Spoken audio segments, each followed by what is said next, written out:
what we're going to do today is we're going to stress test these guys. We got the grip lock ties. We bought them from CleetusMcFarland.com. You know, of course, made in America. Hell yeah, brother. We got the 48 count. It's 3.8 inches, 12 centimeters. We got 70-pound working load. It's 2.14 inches. It's 5.48 centimeters. They are temperature tested at 210 Fahrenheit, 100 Celsius. I don't know much about Celsius, but I tell you, 210 Fahrenheit, that's pretty good. So what we're gonna do with that is we got this here.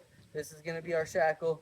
We're gonna work with that, and then we got 45 pounds is what we're gonna start with. And then we're gonna go up in increments from see what happens after that. Heaven forbid we get far enough, we're gonna test this bad boy. Come here. So we got an 800-pound plus ATV.